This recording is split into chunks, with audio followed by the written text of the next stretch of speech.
local laws, and I was not feeling real confident because the chairman of that committee was the handler for the CBD oil bill last year, and so I wasn't feeling real confident about that either. And it passed through unanimously through the General Laws Committee. I will say that Eric Burleson was not in committee that day. He was chairing another committee at the time of the vote, and he told me he would be opposed to the bill. But so 10 people voted for it in the first committee, and how many people voted for it? It was 8-0. So now there are 18 legislators who have on their record that they supported this. Continue. That's correct. And so from there, basically the next step is to try to get it onto the perfection calendar on the House floor. And so I was really kind of following that process to see how close they're getting. And there has been a lot of rumblings in Jeff City over the past probably week. Started about a week ago today, of them trying to figure out if they could garner enough support for it to get to the floor. And so there's been a lot of clamoring about by leadership trying to rally support. And I think that's what disturbs me, is not only is leadership allowing it, but in my opinion, I believe they're pushing it. And that's scary. I mean, I guess if you forced me to pick a political party today, I guess because I vote for more Republicans than I vote for anything else, I guess you'd have to call me that. And for the people of my party to be, pushing such a ridiculously liberal issue is disturbing. Let me take you a little insider scoop here. Okay. The reason it's going this far is because it will get campaign donations and volunteers for the legislators who voted for this. Even though you can't see it now because there was just an election last November, you may not see the rest of the story until next November, when you look at those 18 people who voted to move it forward, look at their campaign donations. And you know what? You still may not see a clear picture from that because the people supporting the legalization of marijuana may not give the money as a PAC.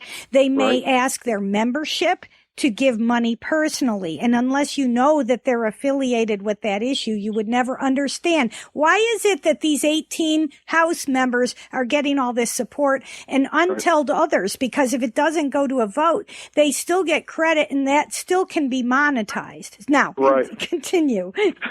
So anyway, I was disappointed to find out that there was a Christian family lobbyist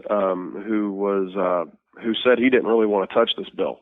He said that he would allow another lobbyist to carry the day on this one. And he said, so we're just going to set this one out. He said, if we get to full legalization, he said, then we'll step in.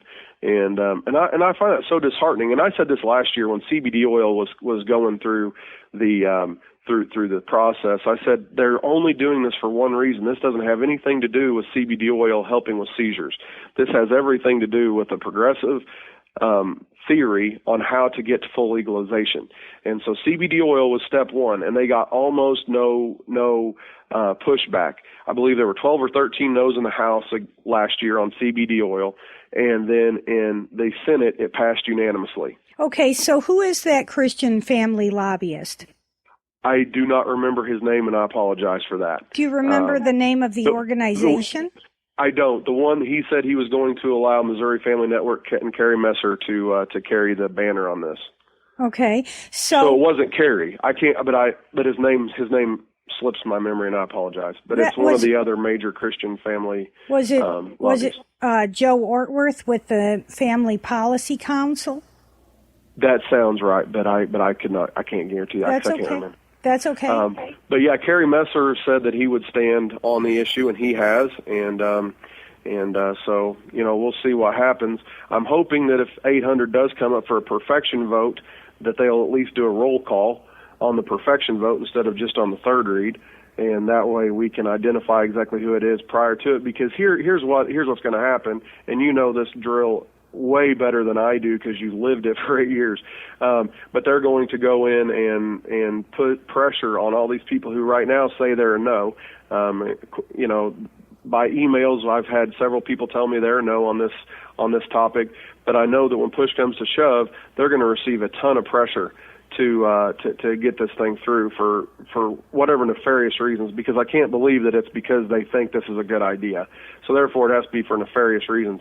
And they're going to receive a lot of pressure, and that's why I've been really encouraging people to put a lot of pressure on them up front and say, hey, we need you to oppose this, and get them to send back as many emails as possible saying they're going to vote no, so that, we can kind of hold them to the fire if they back down. And that's why I'd like to see a perfection vote on it as a roll call. But, I just fear that with the pressure from leadership, we'll see some people cave.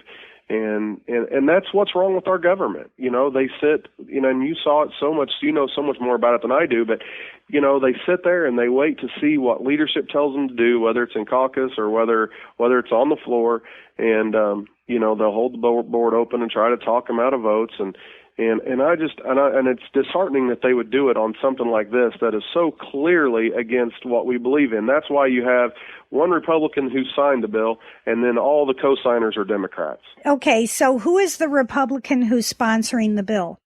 His name is Henson, Dave Henson. And what is Paul Kurtman's involvement with this? Paul Kurtman told me specifically, I asked him because he was on the select committee that heard the bill, and he voted yes.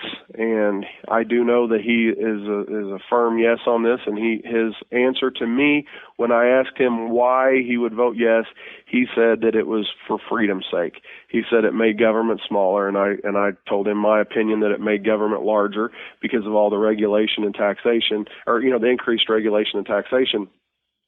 And he told me that he disagreed with me, and that it was it being illegal was the ultimate regulation. And so I told him that I respectfully disagreed and left it there. But that's kind of the problem we have here in this situation. Is you have the people on the Libertarian side who are for it, and you have the Democrats who are obviously for it. That doesn't leave them needing a lot of the Republican vote. Well, let me blow a hole in that theory, because awesome. there are some people who actually believe that this new law will mean less people going to prison. But what is going to happen to the people who have no money and they're unemployable? They still need money to eat and to support their habits. There will be less productive members of society. You're exactly right. So marijuana kills your motivation. I think anybody that's researched it at all knows that. The states that have legalized marijuana, such as Colorado and Washington State, all they've done is created state-run monopolies. Sure.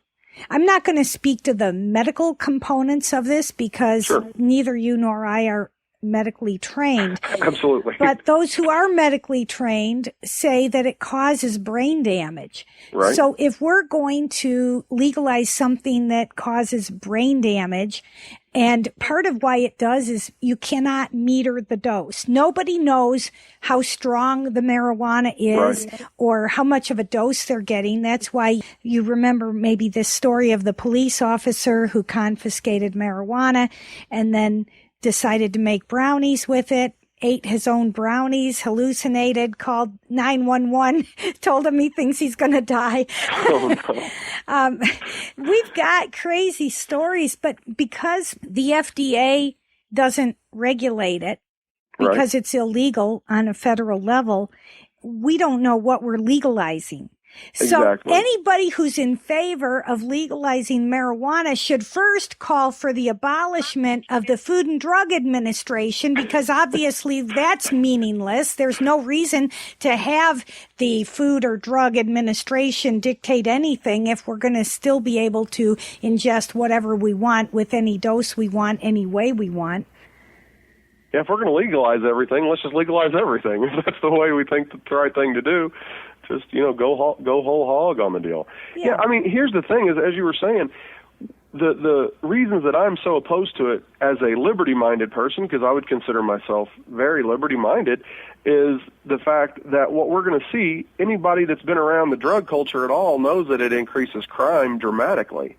And so the fact that they're going to begin infringing on everybody else's freedoms and their liberties and all that, to me, is plenty of reason to say that it's a really bad plan. And plus, you have the issue of the fact that the police officers won't be able to, there's no test in place for them to check and see if they're, stoned whenever they're driving. No way to know if they're under the influence. And so we're gonna give people, state-sponsored drugs that, and tell them to go out and drive, basically. And I know they'd like to say, well, it's not as bad as alcohol, and they like to use alcohol as a waypoint for this. But, alcohol kills, thousands of people per year in Missouri. I can't fathom that we would want to exacerbate that problem and make it worse. And a lot of people believe that what you legalize, you're just making it obvious what already exists. But think about this for a minute. When abortion was illegal, there were fewer abortions. Once the Supreme Court said abortion is legal in all 50 states, you saw many, many, many more abortions being done. There was a spike. So it would be ignorant of us to presume that government can legalize marijuana and there won't be an increase in usage. Well, absolutely. That's a foolhardy thought that they use. They say, well, if it's legal, people won't use it. And that's insane. And one more point of hypocrisy. We're seeing a wave of laws sweeping the nation to ban texting while driving. Sure. So why would it be that the same nation that's moving to ban texting is moving to legalize marijuana? Exactly. Well, plus this year they're trying to figure out what they're going to do about prescription, pain medication. How are we going to keep that from being abused? And in my opinion, the Prescription Drug Monitoring Program Act is not a good way to go about it. But they see the need to try to do something about the abuse of pain pills. But now we're saying, hey, that's going so well. Now let's see if we can't. Let's legalize marijuana. There's no way people will abuse that, even though they're going to allow people to be prescribed 3 times daily what the heaviest recreational or medicinal user would use per day. And they, I guess, think that won't be abused. I mean, the hypocrisy is unreal. So the same reasons apply for why we're not in favor of abortion. Sure. When you let people kill the unborn, if you're going to hang on to the liberty argument, then you have to be philosophically congruent, you would have to also support abortion on demand for any reason at any time, because that is a liberty issue. That is a freedom issue. Sure. Except for the fact that whenever you kill that unborn child, you have crossed the line, of what our law says you can do. And, whenever you take another life. And it's ridiculous to look at what they seem to be able to accept in Jefferson City or Washington, D.C., whatever the case may be. They can go up there and they can be talked into just almost anything. And, they talk about the Jefferson City fog, and I guess I believe it, because whenever they come home, surely reality has to hit them that this is a terrible idea. I know my sister is an elementary school principal, and she told me whenever I was talking about this bill, she said, well, I can tell you I see the effects of marijuana every day. She said, in parents who have used marijuana, she said, I see the difficulties their children have in learning to read, learning to write, learning to do all of the small things. She said, and I see what that's causing. She said, and so that is the reason that it is so easy for me to be against this. She said, because I see the real life harms on children who never made that decision. But again, that's another thing we're going to see, and it's this whole list, as long as your arm, of unintended consequences that are going to come from this bill. And let me clarify, because I know there are a lot of people in our audience who care deeply about liberty. Sure. It sounds great, but remember this, liberty is not a virtue. It is a gift. God gives us liberty as a gift. Let me give you the original example. When God created the ordered universe, Satan was a creation of God as well. And he was called Lucifer at the time. And he said, I want my liberty. I want my freedom. I want to make myself God. I like God enough. I want to be God. Well, that was a problem. And that led to him being the first fallen angel. I'm talking to a pastor about theology now. I love it. And then Adam and Eve were in the Garden of Eden. God told them that